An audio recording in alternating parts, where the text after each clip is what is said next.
जिस प्रकार की घटनाएं, बर्बर घटनाएं, महिला संबंधी अत्याचार और क्रूरता की हदें पार की हैं,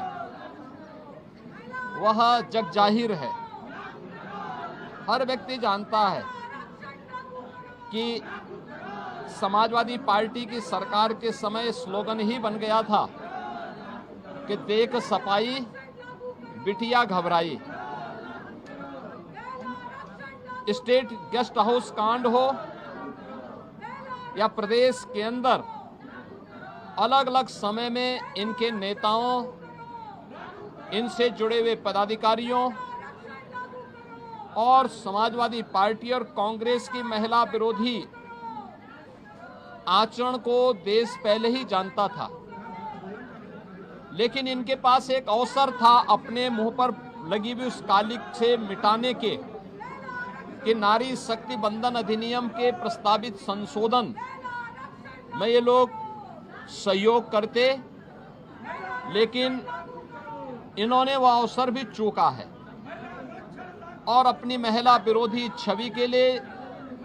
कुख्यात हो चुकी कांग्रेस, समाजवादी पार्टी और इंडी गठबंधन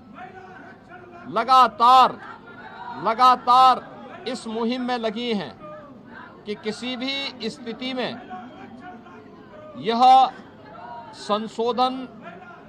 और यह अधिनियम लागू न होने पाए। इसके लिए इन्होंने वे सारे प्रयास किए जिन कारणों से प्रदेश के अंदर या देश के अंदर अव्यवस्था की स्थिति पैदा हो।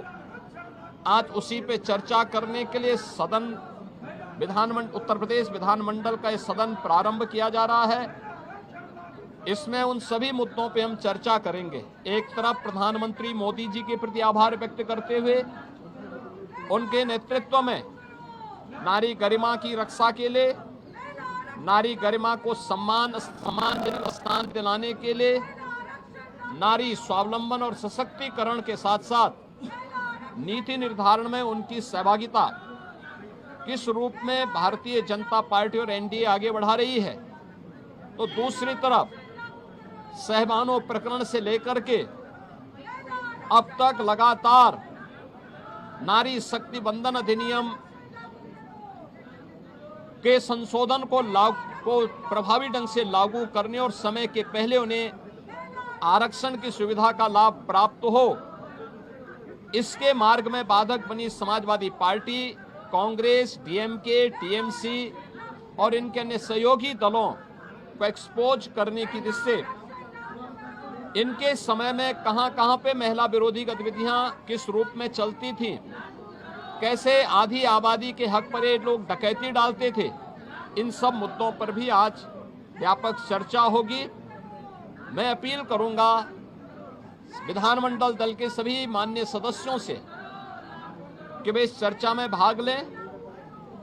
और अगर समाजवादी पार्टी और कांग्रेस में नैतिक साहस है तो वे चर्चा में भी भाग लें।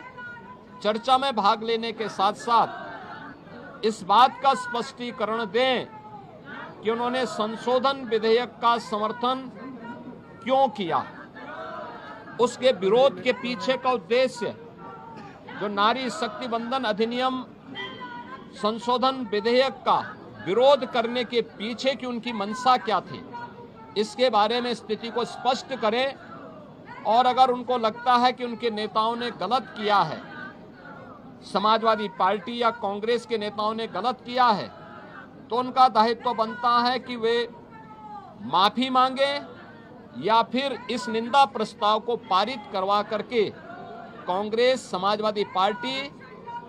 और नारी शक्ति बंधन अधिनियम के संशोधन प्रस्ताव के समर्थन में वे लोग यहां पर अपनी स्थिति स्पष्ट करें और उन नेताओं की निंदा में भागीदार बने जिन लोगों ने इस महत्वपूर्ण संशोधन के माध्यम से आधी आबादी को 2029 में प्रस्तावित किए गए संसद और विधानसभाओं में आरक्षण का लाभ प्राप्त हो और उनका राजनीतिक सशक्तिकरण की दिशा के लिए उठाए जाने वाले कदमों से वंचित किया है। उसके लिए दल माफी मांगे और इसी दृष्टि से आज के इस विधानमंडल दल की कार्रवाई आगे बढ़ रही है